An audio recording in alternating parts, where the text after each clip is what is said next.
मेरे पास बिल्डिंग है, मेरे पास प्रॉपर्टी है, मेरे पास बिग बंगलो है, मेरे पास बिग बैंक बैलेंस है, मेरे पास गाड़ी है।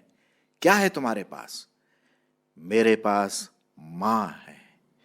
ये वो डायलॉग है मेरे प्रियो, जो दीवार फिल्म जो 1975 में बनी थी, जब अमिताभ बच्चन और शशि कपूर एक दूसरे का आमना सामना करते हैं और शशि कपूर अपने माँ की जो बहुमूल्यता है, इम्पोर्टेंस है, महत्वता है, वो बताता है। ये बड़ा बहुत ही जाना माना डायलॉग है फिल्म में, और वही मैं आपके सामने रखा हूँ। मेरे पास माँ है। बंगलों से ज़्यादा, प्रॉपर्टी से ज़्यादा, बिग बैंक बैलेंस से ज़्यादा, गाड़ी से ज़्यादा, हर चीज़ से ज़्यादा माँ का स्थान पाया जाता है। और इसीलिए मेरे प्रिय मित्रों और भाई बहनों, मई के दूसरे संडे को मदर्स डे के रूप में मनाया जाता है पूरी दुनिया में। और इस दिन याद करते हैं अपनी माँ को। ये जो प्रथा शुरू की गई थी वो 1914 में की गई थी, माँ के ऑनर में। और मेरे दोस्तों, यही बात हम देखते हैं यहाँ पर। Happy mother's day. जी हाँ, आज माँ का दिन है। आपकी माँ का दिन, मेरी माँ का दिन, हमारी माँ का दिन। आइए हम इस हैप्पी मदर्स डे के बारे में कुछ बातों को देखें। माँ, ये माँ है जिसने आपको और मुझको जन्म दिया है। 9 महीने हम अपनी माँ के पेट में थे। क्या दर्द, क्या तकलीफ, क्या मुसीबत, क्या परेशानी वो 9 महीने झेलती रही। और फिर उसके बाद जब आप और हम पैदा होते हैं तो उसको कितनी खुशी होती है कि मेरा एक बच्चा पैदा हुआ है। माँ, ये सिर्फ एक नाम नहीं, ये पूरी दुनिया है। माँ, हैप्पी मदर्स डे। और इसी बात को ध्यान में रखते हुए आज मैं कुछ बातों को आपके सामने रखूँगा और सेलिब्रेट करेंगे हम सब mother's day in real sense of the word, happy mother's day. सिर्फ ये कहना कि हैप्पी मदर्स डे काफ़ी नहीं है। हमें कुछ सोचना है इसके बारे में। आपको सोचना है, हमें सोचना है, और जो महत्वता आपको और मुझको अपनी माँ को देना है वो हम दे सकें। अब लीजिए ना, प्रभु यीशु मसीह ने भी जब वो क्रूस पर टंगे हुए थे, उन्होंने अपनी माँ को नहीं भूला। जी हाँ, वो थके थे, बहुत उनको दुख हो रहा था शारीरिक रूप से, और उन्होंने जब अपनी माँ और दूसरी लेडीज़ को वहाँ पर देखा तो उन्होंने कहा अपनी माँ से, क्या कहा सुनिए, जो हम पाते हैं यूहन्ना रचित सुसमाचार उसका 19वां अध्याय 25 से 27। अंतिम क्षणों में भी प्रभु यीशु मसीह ने अपने माँ को नहीं छोड़ा और कहा कि भाई, तुम्हारी रिस्पॉन्सिबिलिटी, तुम्हें जिम्मेदारी मैं किसी और को सौंपता हूँ ताकि तुम अकेले ना हो। सुनिए 25वां पद। परंतु यीशु के क्रूस के पास उसकी माता और उसकी माता की बहन मरियम, क्लोपास की पत्नी, और मरियम मगदलिनी खड़ी थी। यीशु ने अपनी माता और उस चेले को जिससे वह प्रेम रखता था पास खड़े देखकर अपनी माता से कहा, हे नारी, देख, यह तेरा पुत्र है। तब उसने उस चेले से कहा, यह तेरी माता है। और उसी समय से वह चेला उसे अपने घर ले गया। कहने का मतलब यह है कि अंतिम क्षणों में भी हमारे प्रभु यीशु मसीह ने माँ को नहीं छोड़ा, उसकी जिम्मेदारी सौंपी, क्योंकि वो बलिदान होने वाले थे। माँ, पहला शब्द जब बच्चा बोलता है माँ, मॉम, ये कितना सुहावना लगता है जब एक माँ अपने बच्चे से सुनती है। हम सबों ने ये किया है। और इसी माँ के बारे में, इसी पत्नी के बारे में बहुत अच्छा एक परमेश्वर का वचन मैं आपके सामने पढ़ता हूँ। एक नहीं, 2-3 परमेश्वर का वचन है। आप इसको ज़रूर ध्यान से पढ़िए, पूरा अध्याय। मैं तो सिर्फ थोड़ा पोर्शन इसमें से पढ़ूंगा। यहाँ पर लिखा हुआ है, वो अपने नीति वचन उसका 31 अध्याय 27 पद से, हालांकि इससे पहले भी आप पढ़ सकते हैं। सुनिए, वह अपने घराने के चाल चलन को ध्यान से देखती है और अपनी रोटी बिना परिश्रम के नहीं खाती। जी हाँ, ये वो माँ है। उसके पुत्र उठकर उसको धन्य कहते हैं। उसका पति भी उठकर उसकी ऐसी प्रशंसा करता है। बहुत सी स्त्रियों ने अच्छे अच्छे काम तो किए हैं, परंतु तू उन सबों में श्रेष्ठ है। आशा है कि माता, हमारी जो माँ बहनें हैं, वो भी इन बातों को सुन रही हैं। 30 पद, शोभा तो झूठी और सुंदरता व्यर्थ है, परंतु जो स्त्री यहोवा का भय मानती है उसकी प्रशंसा की जाएगी। उसके हाथों के परिश्रम का फल उसे दो और उसके कार्यों से सभा में उसकी प्रशंसा होगी। माँ जो सबसे पहले सवेरे उठ करके पूरे घर का काम धाम सब कुछ वो अपने ऊपर लेती है, क्योंकि उसको जिम्मेदारी है। और जैसे यहाँ पर नीति वचन में कहता है कि सबसे पहले वो उठती है पूरे बच्चों का देख रेख, अपने पिता का, पति का, और जो भी घर में है, माँ उसको एहसास होता है कि ये मेरी जिम्मेदारी है। वो कपड़ों को धोती है, खाना पकाती है कि नहीं, और वो तरह तरह के काम करती है, झाड़ू पोछा लगाती है, और वो भी बिना किसी कंप्लेन के, बिना कोई कंप्लेन नहीं। ये वो माँ है। आपको और मुझको अपनी माँ की जो महत्वता है, इम्पोर्टेंस है, उसको समझना है इस मदर्स डे में मेरे प्रियो। हाँ, अपनी माँ को कभी भी निगलेक्ट नहीं करना, कभी भी उसको अकेला नहीं छोड़ना। वही मुझको और आपको, जो भी हो, बच्चे जो भी, कितने बड़े भी क्यों ना हो, छोटे बड़े, टीनेजर और शादीशुदा, अपनी माँ को ना भूलना। वही तुम्हें और मुझे प्यार देती है, वही अपने पास रखती है, वही आपको और मुझको पढ़ाती भी है। बचपन में याद है किस तरह से आपको तैयार करके वो स्कूल भेजा करती होगी? याद है वो दिन? किस प्रकार से खाने पीने का सामान, बेटा थिंग्स ज़रा ध्यान से रखना, अच्छी तरह से चलना, है कि नहीं? माँ का ये प्रेम जिसे हम कहते हैं वात्सल्य, जी हाँ, ये परमेश्वर अपने वचन के द्वारा माँ की महत्वता को बताते हैं। ये वही माँ है जो आपको और मुझको बाइबल की शिक्षाएं देती रहती थी। जी हाँ, ये वही माँ है जो खुद बाइबल पढ़ती हैं और अपने बच्चों को भी शिक्षा देती रहती है। और इसीलिए परमेश्वर के वचन में क्या लिखा हुआ है? निर्गमन उसका 20 अध्याय 12 पद, बहुत अच्छा पद लिखा है अपने माँ बाप के लिए। तू अपने पिता और अपनी माता का आदर करना, जिससे जो देश तेरा परमेश्वर यहोवा तुझे देता है उसमें तू बहुत दिन तक रहने पाए। ये परमेश्वर की आशीष है मेरे प्रियो, कि हम अपने माँ बाप का आदर करें और परमेश्वर हमें और भी अच्छी आशीषितमय जिंदगी जीवन देगा। अब देखिए, यहाँ पर एक मम्मी थोड़ा सा अपने बेटे को डांट रही है। वो बेचारा बेटा थोड़ा सा सिर झुका के खड़ा हुआ है। कभी कभी ऐसा हुआ है, मम्मी ने डांटा किसी वजह से और हमें अच्छा नहीं लगा। कई बार मुझे डांटा मेरी मम्मी ने और मुझे अच्छा नहीं लगा, सिर झुका के खड़े हुए हैं, है ना। लेकिन वो क्यों वो डांटती हैं? भाई आपके भले के लिए, हमारे भले के लिए। वो जानती है कि मेरा बेटा थोड़ा गलत रास्ते में जा रहा है, तो कभी कभी हमें डांट भी खाना है अपनी माँ से। वो इसलिए डांटती है क्योंकि प्यार करती है। भाई दूसरे के बच्चों को थोड़ी डांटेंगे, अपने ही बच्चों को डांटेंगे ना। तो इसलिए बहुत ज़रूरी है कि हम अपने माता पिता की डांट को सहें और उससे ये सबक लें कि ये हमारे अच्छे के लिए है। माँ बाप हमारे क्या है? अच्छे के लिए ये काम करते हैं।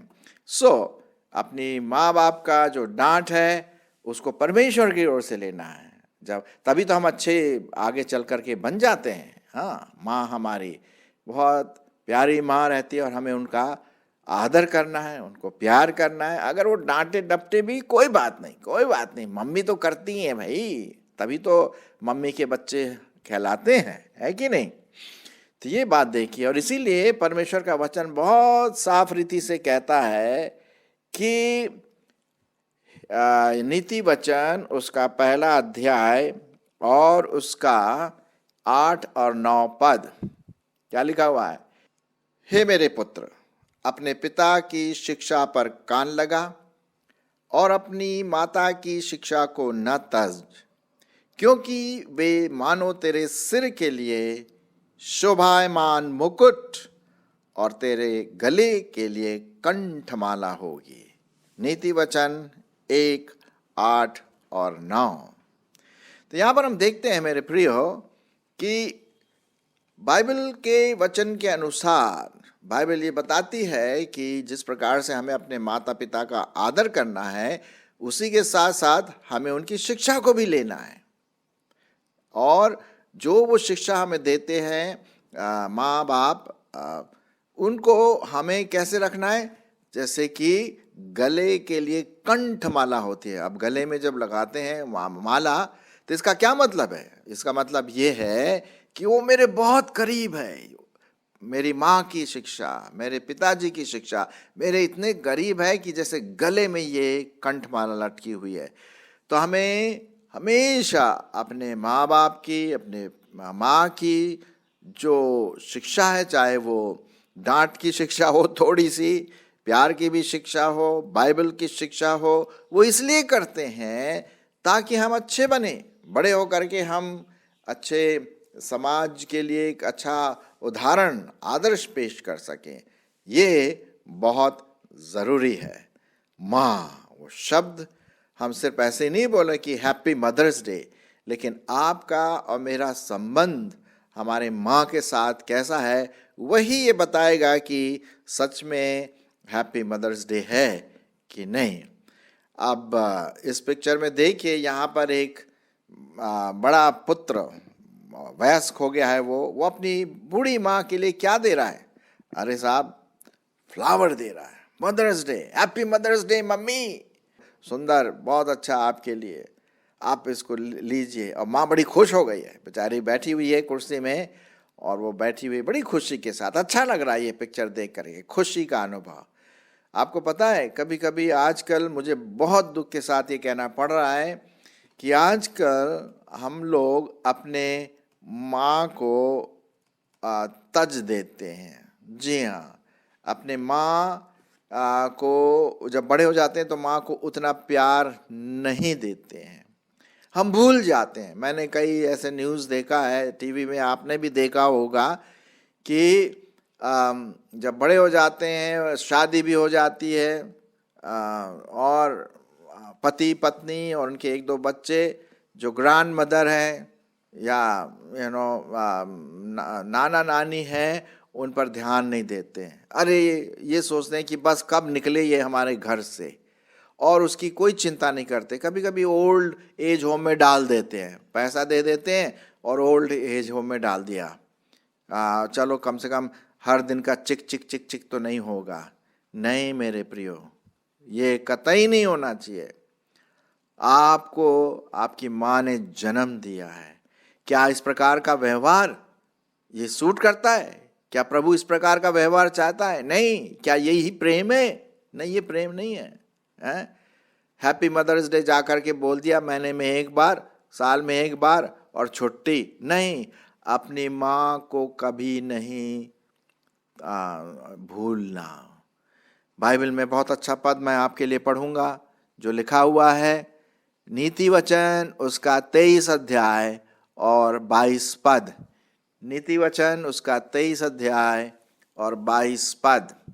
अपने जन्माने वाले की सुनना, क्योंकि जब तेरी माता बुढ़िया हो जाए ना, तब भी उसे तुच्छ न जानना। बहुत साफ रीति से कहा है, बहुत साफ रीति से यहां पर लिखा हुआ है, अपने जन्माने वाले की सुनना। जन्माने वाला कौन है? आपकी माँ, मेरा जन्माने वाली मेरी माँ, उसकी सुनना। कभी कभी हम बोलते हैं अरे बुढ़िया सठिया गई है, ऐसे शब्द हमें इस्तेमाल नहीं करना चाहिए। ये डिसरिस्पेक्ट है, अनादर है हमारी माँ का। और मुझे बहुत दुख के साथ कहना पड़ता है कि कभी कभी हमारे मसीही भाई बहनों के बीच में भी ऐसे हमारे जो बुजुर्ग माँ हैं वो उनको बिल्कुल तुच्छ जाना जाता है। मैं ऐसे लोगों को भी जानता हूं जो अपने माँ की बहुत अच्छी चिंता करती, बड़ी खुशी की बात है, परमेश्वर उसको उन लोगों को आशीष देगा। लेकिन कुछ ऐसे हैं जो एक बड़ा बोझ समझते हैं अपनी बूढ़ी माँ के लिए और गलत विचार धारते। नहीं, बाइबल में क्या लिखा हुआ है, फिर से मैं आपके लिए पढ़ूंगा। अपने जन्माने वाले की सुनना, और जब तेरी माता बुढ़िया हो जाए तब भी उसे तुच्छ न जानना, उसे तज न करना। मेरे प्रियो, ये बहुत इंपॉर्टेंट मैसेज है परमेश्वर का वचन। हैप्पी मदर्स डे के साथ साथ ये भी बहुत इंपॉर्टेंट है। हिंदी में बड़ा अच्छा यहाँ पर ये किसी ने लिखा हुआ है, मैं पढ़ना मांगता हूं। हालातों के आगे जब साथ न जुबा होती है, पहचान लेती है खामोशी में हर दर्द, वो सिर्फ माँ होती है। क्या बात है, फिर से पढ़िए और फिर से मैं बोलूंगा। हालात के आगे जब साथ न जुबा होती है, पहचान लेती है खामोशी में हर दर्द, वो कौन होता है? वो सिर्फ माँ होती है। और इसलिए परमेश्वर का वचन बड़े साफ रीति से, सटीक रीति से कहता है, माँ की तरफ जो बताता है उसको हम देखें। अगला जो स्लाइड है जो लिया गया है यशाया उसका 66 अध्याय 66 और 13 पद, 66-13।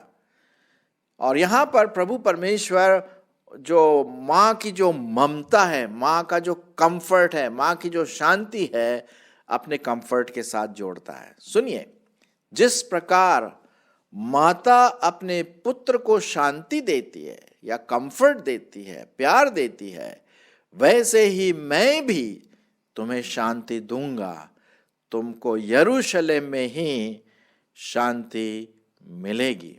जिस प्रकार माता अपने पुत्र को शांति देती है ना, ये मेरा बेटा है, ये मेरी बेटी है, मैं इसकी माँ हूं, और एक प्रकार का सिक्योरिटी हमारे पास आ जाता है, सुखद सिक्योरिटी। उसी प्रकार से परमेश्वर भी अपने बच्चों के लिए यही बात करता है। तो ये बहुत ज़रूरी है कि हम इसको जान सकें। इसलिए मैं आपसे ये विनती करूंगा कि इसको देख करके, ये जो मैंने एपिसोड तैयार किया है मदर्स डे के ऊपर, इसको देख करके जब आप ख़त्म कर लें, जाके अपनी माँ से लिपट लें और उनसे कहें, थैंक यू मम्मी, धन्यवाद। उनको प्यार करें, उनको गले से लगाएं। हाँ जी हाँ, उनको चाहिए ये कि मेरा बेटा, मेरी बेटी किस प्रकार मुझको प्यार करती है, अभी भी इस एज में मुझे भूली नहीं है। उसके लिए बड़ा इनकरेजमेंट मिलेगा मेरे दोस्तों, है ना। तो जब ये ख़त्म होता है तब आप जरूर अपने मम्मी को थैंक यू बोलना, thank you mummy, thank you माँ, या जो भी शब्द आप इस्तेमाल करते हैं। शुरुआत में मैंने क्या कहा था आपसे? मेरे पास बंगलो है, मेरे पास धन है, मेरे पास दौलत है, मेरे पास बहुत बड़ा बैंक बैलेंस है, तेरे पास क्या है? तो वो उत्तर आता है, मेरे पास माँ है जो हर प्रकार के धन दौलत और पूंजी, जो चीजें बाहरी रूप से है, उसका वैल्यू, उसका मूल्य, माँ का वैल्यू कहीं ज्यादा है। और ये हम ऐसा ही करें। सो मेरे मित्रों, हैप्पी मदर्स डे। आप सभी को मदर्स डे की शुभकामनाएं। The Lord bless you. परमेश्वर आपको आशीष दे।